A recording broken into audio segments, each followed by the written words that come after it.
At ayan nga mga guys, at nagkakaroon na sila ng tubig. Lagyan natin ang pambigat guys. Kasi naubos ng tubig kaya baka umangat na naman. Kaya ginagawa ng pambigat. So ayun guys, set up natin yan guys. So wala tayong lalagay na PVC na sa taas pambigat. So ayan guys, so ano pa yun natin? Lagyan na natin sila guys. Ay!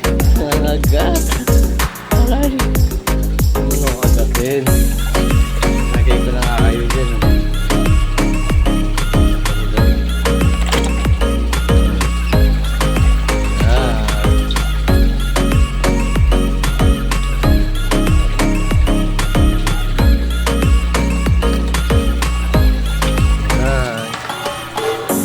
Sabi kayo ha, kung mag-aaway, mahanap kayo.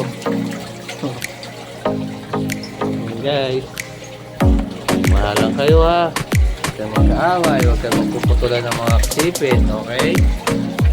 Guys, alam mga putol na sipit dito kahit isa guys. So hindi talaga sila nag-aaway mula nag-alaga tayo ng babies kasi marunong na tayo mag-alaga guys. Kaya hindi na tayo napuputulan ng mga sipit guys. Sana all. Yan guys, yan.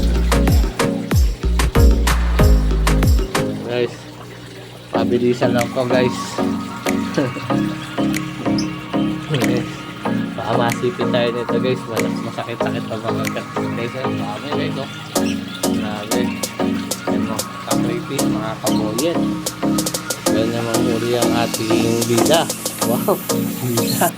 Tinakakot lang guys. Parang iba gumagamit na kung ano-ano pa ano guys. Ayun, dinatakot lang guys.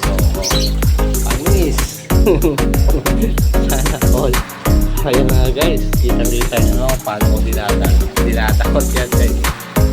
Konti lang guys. Okay, hindi na lang mga guys. Yan, bago na kayong habitat yan mga guys. Okay guys oh. Dalaw na lang guys. Makakagat pa yata ako guys. Alright, joke lang. Yan. So ayan guys, lagyan na natin kami ng habitat yan guys ng bahay yan. So walang PVC yan guys, puro mga mataplat lang nilagay natin. So tatry natin kung mas okay yan. So ayan, salamat sa panonood na sa inyo lahat mga guys. So subscribe na rin ang aking YouTube channel sa mga hindi pa nakasubscribe. Boyet ng Dasma mga guys.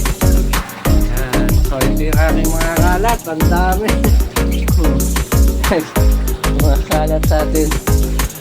Ang dami natin kalat. Yan. Ang aking mga alaga. So yan. Ito yung aking sana. Malaki-laki na siya. So yan guys. At ubos na yung ating tubig dito. So lalagyan naman natin ng tubig. Yan guys. Ubos na. Nagkano tayo ng tubig. Maangat na yung ating mga isda. So ayan mga guys. Ating talagyan tayo ng tubig dito mga guys. Kaya na lang ulit. Bye-bye.